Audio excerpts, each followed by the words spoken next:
যেই লোকটা নিজেরই পেটের ভাত জোগাইতে পারে না, ইভেন বউ গার্মেন্টসে চাকরি করে তারপর নিজের পেটের ভাত জোগায়, বাচ্চাদের খরচ জোগায়, সেই লোকটা যদি দ্বিতীয় বিবাহ করে, আসলে কি এটা মেনে নেওয়ার মতো?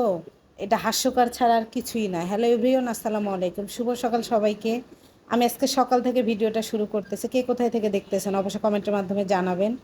ভালো লেগে থাকলে লাইক কমেন্ট শেয়ার করবেন। তো যাই হোক, আমি হচ্ছে আজকে মুড়িগুলো ঢালতেছি। আর এই মুড়িগুলো খেয়ে না একটুও মজা পাই না। হাফ কেজি মুড়ি এগুলো ছিল, অনেক মানে ইয়া করে খেতে হয়েছে। মুড়ি হচ্ছে মশা থাকবে তাই না, এই মুড়িগুলো মশা ছিল না, পোতাইনা ছিল। তো যাই হোক, তারপরও খেয়ে ফেলছি, কিনে আনছি, ফেলে দিব নাকি। তো মুড়িগুলো ঢালতেছি। আর হচ্ছে আমাদের আজকে দিনাজপুরের মতো করে আজকে আমি সকালে নাস্তাটা করব চানাচুর দিয়ে। আর হচ্ছে মুড়ি। আমাদের দিনাজপুরে কি করে জানে, আমি যতটুকু থাকছি বা আমি বাড়িতে যাই দেখি, এখন হয়তো আগের থেকে অনেক পরিবর্তন হয়েছে। তো আগে একটা মানে এখনও আমাদের ওই দিকের মানুষ খাই ওই রকম করে। তো যাই হোক, এই কাঁচামরিচটুক জানেন 40 টাকা দাম নিচ্ছে, এত কাঁচামরিচের দাম। তো কাঁচামরিচের দামটাও বলে দিলাম আপনাদেরকে। অত এক পোয়া মরিচ 80 টাকা পোয়া।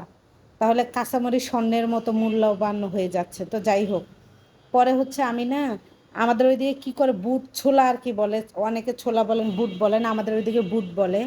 তো বুট দিয়ে মুড়ি দিয়ে মেহমান আসলে সকালে নাস্তা। আর বাড়ির মানুষ হচ্ছে বুট মুড়ি খুব কম খায়, মুড়ি দিয়ে তেল দিয়ে সরিষার কাঁচামরিচ দিয়ে এইভাবেই বেশি খায়। আর চানাচুর থাকলে যাদের চানাচুর, তো চানাচুর দিয়েই খায়।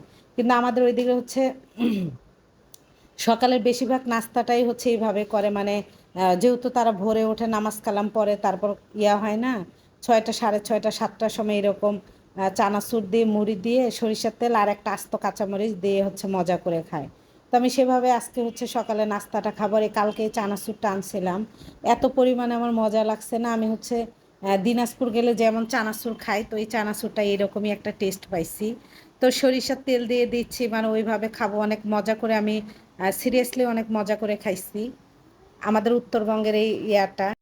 মানে সকালবেলায় মুড়ি দিয়ে আমি ইয়া দেখে চানাচুর দিয়ে আর কাঁচামরিচ দেখে এত মজা লাগছিল। আর বাবুর জন্য নুডলস রান্না করছি, বাবু খাবে কিনা জানি না। তো যাই হোক, একটা মানুষ যে নিজের পেটই চালাতে পারে না, সে যদি দ্বিতীয়বার বিবাহ করে, তাহলে বলেন এটা কতটুকু একটা মেয়ে মেনে নিতে পারে? এমনই তো মেয়েরা স্বামীর ভাগ কাউকে দিতে চায় না, তারপরও স্বামী যদি অকর্মা বলে, যাকে, এটাকে অকর্মাই বলা চলে। একদিন রিক্সা চালাইলে 2 দিন চালায় না, অকর্মা ঢেকি। সে যদি আরেকটা বিবাহ করে, তাহলে আসলেই কি সেটা কি মেনে নেওয়ার মতো বলেন? এটা কেমন হয়েছে জানেন, আমি কথাটা শুনে মানে আমার এত পরিমাণে, ওনার কথাগুলো শুনে আমার রাগও উঠছে, আবার কষ্টও লাগছে। রাগ উঠছে ওনার হাজবেন্ডের প্রতি। নিজেরই পেট জোগাইতে পারে না, নিজে একদিন রিক্সা চালাইলে 2 দিন রিক্সা চালায় না। ছোট বাচ্চা রেখে, আর একটা বড় ছেলে আছে, তাই রেখে গার্মেন্টসে আপুটা চাকরি করে। তারপরে সে আর একটা বিয়ে করছে, করার পর এক জায়গায় ওই বউ নিয়ে থাকছে, বাসা ভাড়া আটকাইছে। পরে বড় বউয়ের মাকে বলে দিছে যে ওইটা আমার মা হয়। এখন বাড়িওয়ালা তাকে যে ধরছে, আপনার ছেলে অমুক নামে বাসা ভাড়া দেয় না। তো যাই হোক, এটা অনেক বড় একটা হিস্টেরি। এগুলা কি আসলে মেনে নেওয়ার মতো? আপুটার জন্য আমার এত পরিমাণে খারাপও লাগছে, আবার রাগও উঠছে, কষ্টও লাগছে। তারপরও সে স্বামীকে ভালোবাসে, বলে মনে পড়ে আপু তার কথা। আমি তাই বললাম যে ওইরকম হাজবেন্ড না থাকলে কি হবে, যে নিজেরই ভাত জোগাইতে পারে না। আর গার্মেন্টসে চাকরি করা যে কত কষ্ট, আসলে কি এটা মেনে নেওয়ার মতো? আপনাদের মতামত জানাবেন। সবাই ভালো থাকবেন, দেখা হচ্ছে নেক্সট ভিডিওতে। আল্লাহ হাফেজ।